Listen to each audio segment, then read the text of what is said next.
I suppose that at one time or another, everybody loses something. Maybe it's a book, or maybe it's the key to your home. I don't know about you, but when I lose something like that, the first thing I do is to retrace my steps. At least in my mind, I go backwards in time, step by step, to remember where I put the thing that I lost. And then once I retrace my steps, I carefully reverse what I did wrong. I put the keys on the table where they're supposed to be, and the book goes back on the shelf. Retracing and reversing what I did is one of the best ways I know to find something that I've lost.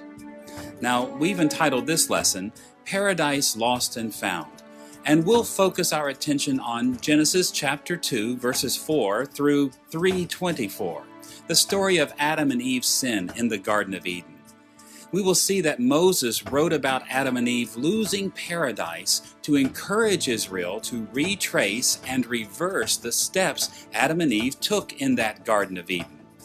Only as Israel learned from this story could they hope to find paradise again. And we're going to see that the encouragement which Moses gave to Israel is also God's message for us today. By going back to the steps of Adam and Eve, Christians today can find paradise too. Our examination of Genesis chapters 2 and 3 will divide into 3 parts. First, we'll examine the literary structure of this passage. Second, we'll focus on the original meaning of these chapters to discern why Moses wrote them as he did for the children of Israel. And third, we'll draw attention to modern application by asking how the New Testament guides us toward the proper use of this passage in our lives. Let's begin with the literary structure of our passage. Although Genesis 2 through 3 is a rather long passage and touches on many topics, it actually forms a unified narrative. To understand this passage properly, we need to focus on these 2 chapters as one literary unit. Our examination of the literary structure in Genesis 2 and 3 will have 2 main concerns. First, we'll gain an overview of the major sections of the passage, and second, we'll comment on some of the significant symmetries among these various sections so that we may grasp the heart of what Moses was saying to Israel. Let's begin with an overview of the literary structure of Genesis 2 and 3. Apart from the brief title that appears in the first half of chapter 2, verse 4, these 2 chapters divide into 4 major sections. And these 4 major sections are indicated primarily by changes in topic and characters. We should walk through these 4 steps and summarize their basic content. The first dramatic step of our story appears in chapter 2, verses 4 through 17, where we read that God put Adam in the Garden of Eden. These verses begin with a panoramic view of the Garden of Eden, and as the passage tells us, the whole garden was Adam's splendid place to dwell and to work. Then the concerns of this section narrow down to the creation of Adam and his commission to work within the garden. Adam was given a great privilege by God's grace. He was to keep the garden on God's behalf. The second step of our narrative consists of chapter 2, verses 18 through 25, which we will designate Humanity's Condition Enhanced. In this material, God added even greater blessings to Adam's life. This section begins by introducing a new problem, which is noted in chapter 2, verse 18. There, God looked at Adam and said these words, "It is not good for the man to be alone. I will make a helper suitable for him." The rest of chapter 2, verses 18 through 25 reports how God dealt with this problem. Adam searched for a partner among the animals, but in the end, God formed a woman and brought her to Adam. In this way, God greatly enhanced the wonderful creation that he had made already for Adam and Eve.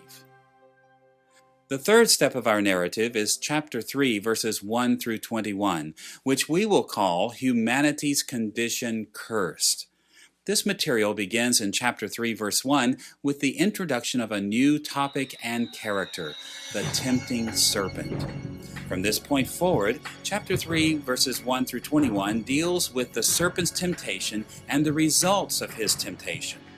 Eve falls prey to the serpent's temptation so that she and Adam eat from the forbidden fruit and fall under divine curses.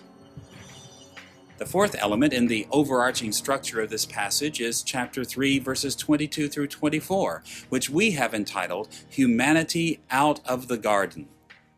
This section is marked by another significant shift in topic. We find God speaking about the problem of the tree of life. In chapter 3, verse 22, we read these words, "The man must not be allowed to reach out his hand and take also from the tree of life and eat and live forever." To deal with the potential problem of Adam eating from this tree, God drove Adam from the garden and placed cherubim and a flaming sword to guard the entrance to Eden.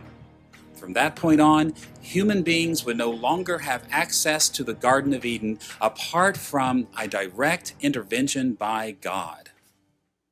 With the four major divisions of this passage in mind, we may now look more closely at Genesis chapter 2 through 3 to see the dramatic symmetry that this passage displays. By juxtaposing different elements in these sections, Moses revealed the central concerns of his narrative. To explore the symmetries of this narrative, we'll look first at the balance which exists between the beginning and ending of our narrative, and then we'll take a look at the symmetry between the two middle portions of the story. Let's look first at the beginning and ending of this passage.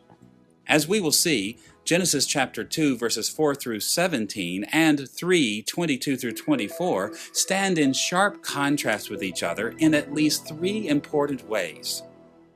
The first contrast is in location.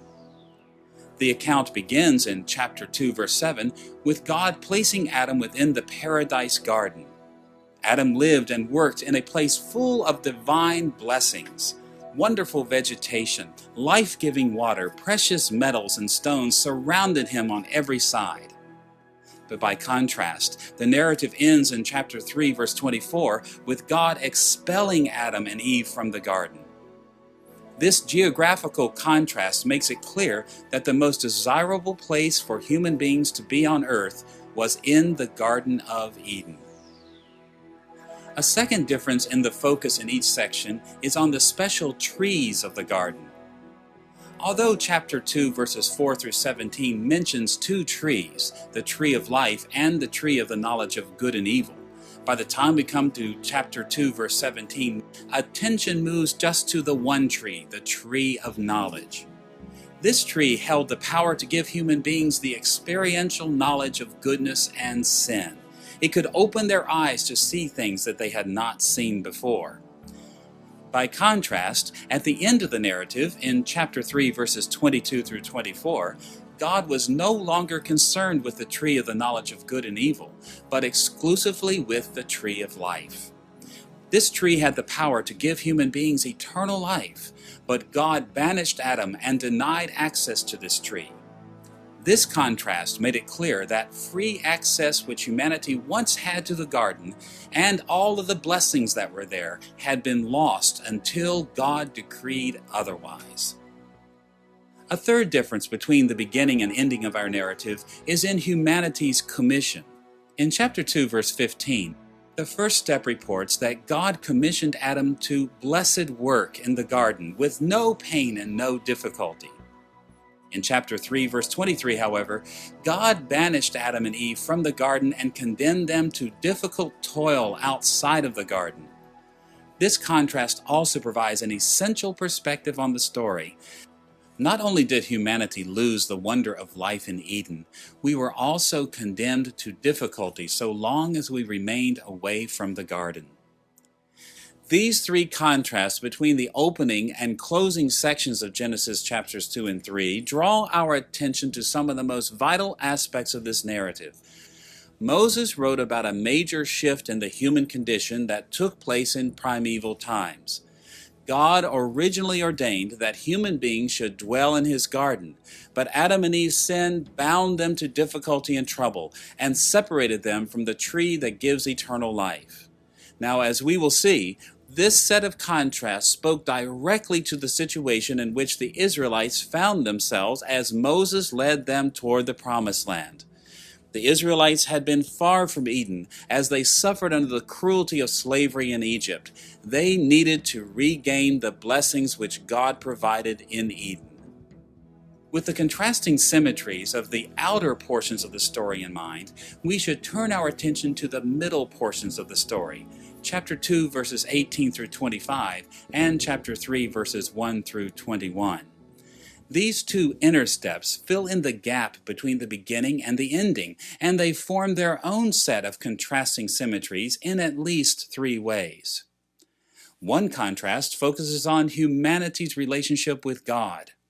In the second step, we see a harmonious relationship between Adam and God. In chapter 2, verse 18, God expressed concern for Adam and brought Adam a perfect partner in Eve. The picture here is that of God and the human race in intimacy and at peace. Yet, in the third portion of the narrative, disharmony replaces the initial harmony between God and the human race. Adam and Eve disobeyed God's command, and in chapter 3, verse 8, they hid from God's approach, and God spoke angrily against Adam and Eve. A second contrast exists in human relationships. In the second step of chapter 2, verses 18 through 25, Adam and Eve were in perfect bliss. In chapter 2:23, Adam broke forth with the first love poem in the Bible, saying that Eve was bone of my bones and flesh of my flesh, and they lived together naked and without shame. By contrast, however, in chapter 3, verse 16, God pronounced a curse on this relationship, declaring that strife would persist between the man and the woman. The woman would desire her husband, and he would rule over her. These words revealed that the sin of Adam and Eve not only disrupted their relationship with God, but with each other as well. And from that point forward, human relationships have been characterized by difficulty and struggle. A third contrast appears in humanity's relationship with evil. In the second step, evil is absent from the story. Adam and Eve were entirely innocent and separated from the power of evil. But by the third section, humanity had fallen prey to the serpent and was locked into a long-term struggle with evil. In chapter 3, verse 15, God promised that Eve's seed would one day overcome the serpent, but no immediate victory was offered to Adam and Eve. These contrasts between the second and third portions of the narrative help us see a number of concerns which Moses had as he wrote this narrative. Moses wrote about Adam and Eve in ways that connected to Israel's experience. Sin continued to wreak havoc in Israel's life. It damaged the people's relationship with God and with each other. And more than this, every day of hardship they endured reminded Moses and Israel that just like Adam and Eve, they had to wait for the time when God would finally give victory over evil to his people. With the literary structure of this material in mind, we're now able to delve into the original meaning of this passage. Why did Moses write this account of humanity's expulsion from God's garden? What message was he conveying to the nation of Israel as he led them toward the promised land? Now, to be sure, on a very basic level, Moses wrote this narrative to teach some general theological themes to the Israelites whom he led. He told them a lot about the origin and the nature and the results of sin in the world, and these were very important themes. Yet, as we saw in the previous lesson, Moses did not write his primeval history simply to inform Israel about such general historical and theological issues. Instead, like many other ancient writers, Moses wrote his primeval history to give his people practical instruction about current religious and social programs, namely, in this case, leaving Egypt and going to Canaan. To see how Moses connected the primeval Garden of Eden and Israel's conquest of Canaan, we will look at three elements of his story. First, Moses' portrait of the Garden of Eden. Second, his focus on the requirement of loyalty from Adam and Eve. And third, his depiction of the curses placed on Adam and Eve. Let's look first at Moses' description of the Garden of Eden. Moses' description of the garden is so complex that many of our modern questions about Eden will always remain unanswered. Yet it's possible for us to grasp the central concerns in Moses' presentation. As we will see, Moses described the Garden of Eden in ways that identified Eden with the Promised Land. From Moses' perspective, the land to which he was leading Israel in his day was actually the location of the primeval land called Eden. Many aspects of Genesis chapters 2 and 3 make it clear that Moses wanted Israel to connect Canaan with the land of Eden. But two features of his account are particularly important. First, the identity of Eden, and second, the holiness of Eden. Let's look first at the identity of Eden. In Genesis chapter 2, verses 10 through 14, we read these words. A river watering the garden flowed from Eden. From there, it was separated into 4 headwaters. The name of the first is the Pishon. It winds through the entire land of Havilah, where there is gold. The name of the second river is the Gihon. It winds through the entire land of Cush. The name of the third river is the Tigris. It runs along the east side of Ashur, and the fourth river is the Euphrates. Moses wrote that a single river flowed from Eden and divided into 4 headwaters. These headwaters were the Pishon, the Gihon, the Tigris, and the Euphrates rivers. One central river in Eden fed into these 4 rivers. It was their central source. Now, as we explore Moses' description here, we must always remember that many geographical changes have taken place throughout our planet's history since the beginning of the world. Even in Moses' day, there was no longer a single river which fed these 4 headwaters. The scriptures teach that this central source of water will appear only in the end of time. Yet Moses' reference to the 4 rivers which were fed by this central source gives us an approximate picture of where he believed Eden had been located. We can identify the Tigris and Euphrates mentioned in chapter 2, verse 14 with the region of modern-day Tigris and Euphrates rivers. The fact that Genesis refers to these rivers has suggested to most modern interpreters that Genesis agrees with Babylonian mythology that Eden was in the region of Mesopotamia. In the Babylonian language, Aden means a plain or an open flatland, a term well suited for the lower Tigris-Euphrates region. In Hebrew, however, Eden does not mean a plain, it means a pleasant or delightful place. So Moses was not using the Babylonian word at all. He used a Hebrew word that sounded like the Babylonian word for Eden, but his concept of this place was not the same. In fact, the account of Genesis explicitly states that Eden was not limited to Mesopotamia.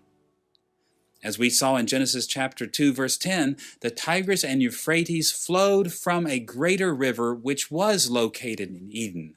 We read in verse 10, a river watering the garden flowed from Eden. From there it was separated into 4 headwaters. This passage teaches that the river of Eden fed the Tigris and Euphrates, not that Eden was limited to the Tigris-Euphrates region. Moses mentioned the Tigris and Euphrates to provide a general orientation toward the easternmost extent of Eden. These great rivers in the east mark the eastern boundary of the region of Eden. This outlook is confirmed by the location of the other rivers mentioned in Genesis chapter 2. In chapter 2, verses 11 and 13, Moses mentioned another pair of rivers. He wrote that the river of Eden fed the Pishon, which winds through the Havilah, and it also fed the Gihon, which winds through the entire land of Cush. In the Old Testament, the lands of Havilah and Cush are often associated with the region of Egypt. We cannot be sure precisely how Moses understood these rivers in relation to the great river Nile, but it is safe to say that he pointed to the region of northern Egypt as the western border of Eden. So we can see, in Moses' outlook, Eden was no small place. It was a large area extending from the Tigris-Euphrates to the border of Egypt, nearly all of the region that we now call the Fertile Crescent. Within this pleasant place, was a special garden, the Garden of Eden, the centerpiece of this large territory called Eden. At first, Moses' identification of Eden with the Fertile Crescent may not seem very important, but in reality it is critical to understanding the significance of Eden for Israel as Moses wrote the book of Genesis. Elsewhere in the book of Genesis, Moses referred back to Genesis chapter 2 to teach Israel that the land of Eden, the Fertile Crescent, was the land God promised to Israel, the land to which he was taking them. This perspective became especially clear when God spoke to Abraham in Genesis chapter 15 and verse 18. Listen to the way God described the borders of the promised land in this passage. On that day the Lord made a covenant with Abram and said, "To your descendants I give this land, from the river of Egypt to the great river, the Euphrates." We see here, on the one hand, that God promised Abraham that his land would extend to the Tigris-Euphrates region, and it would also reach to the river of Egypt. Many interpreters have suggested that the river of Egypt may not refer to the Nile itself, but to a smaller river in the Sinai border region of Egypt. In all events, it is evident that this verse alludes to the geographical boundaries of Eden as they appear in Genesis chapter 2. This allusion to Genesis 2 makes it clear that Moses believed God had promised Abraham and his descendants the land that was once known as the land of Eden. From Moses' point of view, as Israel moved toward Canaan, they actually moved toward the location of the primeval land of Eden. In order to highlight the importance of Israel going to Eden, Moses stressed the holy character of that place. He pointed to the holiness of Eden to teach Israel that the promised land to which he was leading them was the place where they could receive the blessing of entering into the special presence of God. The primary way in which Moses conveyed the holiness of Eden was to describe it in terms that he also used to describe the tabernacle. Although God is omnipresent and lives in every place in a general sense, Moses built a tabernacle where God came in a special way to meet with his people. And at this tabernacle, God would display his presence, give his law, receive the worship of his people, and bless them with his favor. So when Moses depicted the Garden of Eden in terms which he also used to describe the tabernacle, he revealed that Eden, and thus Canaan, was the place of God's special presence on earth. There, Israel could receive the great blessings of God. At least 7 aspects of Eden indicate that it was a holy place of God's special presence, much like the tabernacle. First, in chapter 3, verse 8, Moses used a special expression when he said that God was walking in the garden. The Hebrew expression translated walking is mithalech. This terminology is significant because it's one of the special ways in which Moses described God's presence at the tabernacle in Leviticus chapter 26, verse 12, and other passages.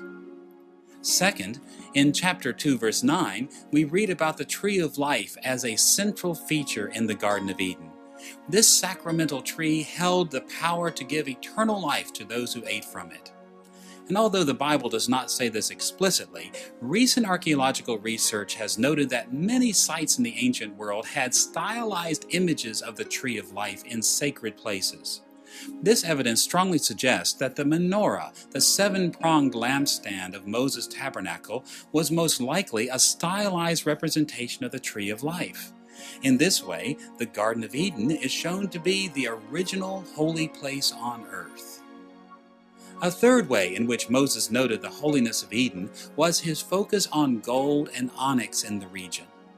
In chapter 2, verse 12, we learn that gold and onyx were bountiful in the region of Eden. As we might expect, Exodus chapters 25 through 40 mention gold and onyx as important parts of the tabernacle construction. A fourth connection between the Garden of Eden and the tabernacle is the presence of cherubim, or angels. According to chapter 3, verse 24, God placed cherubim in the Garden of Eden to guard against access to the tree of life. In a similar way, cherubim appear throughout the decorations of the tabernacle in passages such as Exodus 25 verse 18 and chapter 37 verse 9.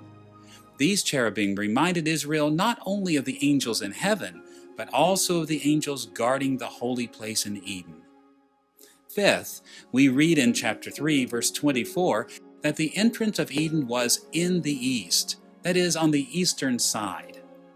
This fact may seem insignificant until we realize that according to Exodus 27 verse 13 and a number of other passages, the main entrance for the tabernacle was also on the eastern side. This was the case with most temples in the ancient Near East. Once again, Eden is shown to be a holy dwelling of God.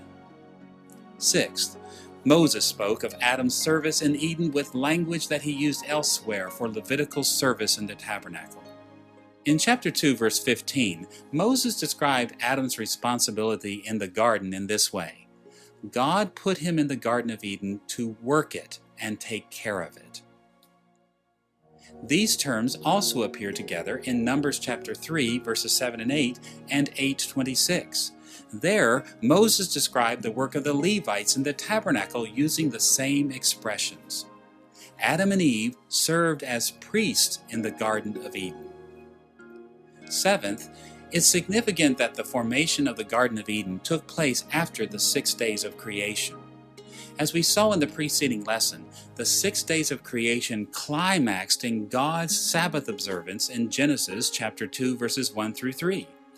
Interestingly enough, according to Exodus 24:16 and following, Moses spent 6 days on the mountain with God, and God gave him the instructions to build the tabernacle on the 7th day. These 7 features of Eden show that Moses considered the Garden of Eden to be a holy place, much like the tabernacle. It was the location of God's special presence in the world, and to be near that place was to be near the blessings of God. As we've already seen, Moses believed that Canaan was the location of Eden. As a result, in focusing on the holy character of Eden, Moses was also drawing attention to the holy character of Canaan. To be near Canaan was to be near the place God ordained from the beginning as his holy dwelling. One of the best passages for seeing Moses teaching about this future holy place is Deuteronomy chapter 12, verses 10 through 11. There he wrote these words: "You will cross the Jordan and settle in the land the Lord your God is giving you as an inheritance, and he will give you rest from all your enemies around you, so that you will live in safety. Then to the place the Lord your God will choose as a dwelling for his name, there you are to bring everything I command you, your burnt offerings and sacrifices, your tithes and special gifts, and all the choice possessions you have vowed to the Lord." This passage reveals one of the central features of Moses' vision of the land of Canaan. He emphasized that one day Canaan would be the location of the permanent dwelling for the presence of God, the temple for Yahweh. To be sure, the land of Canaan in Moses' day was a mere shadow of what Eden had originally been. Even when Solomon built the temple in Jerusalem, the promised land was still not entirely redeemed from sin, nor restored to its original perfection. Yet, as Moses wrote about the holiness of Eden, he held before the Israelites the vision of what their land could be one day. To reach the promised land was to move into the vicinity of Eden, the place of God's holy presence on earth. Just as God placed Adam and Eve in the wonderful temple garden in the beginning, God was now bringing Israel to Canaan, and once they dwelled in that land, the nation would begin to experience the blessings of living in the special presence of God. Now that we have seen how Moses set forth Adam and Eve's blessings in Eden as a prototype of the grace that awaited Israel in the Promised Land, we're in a position to look at a second topic in Genesis chapters 2 and 3, God's test of Adam and Eve's loyalty. This motif plays a crucial role in Moses' presentation.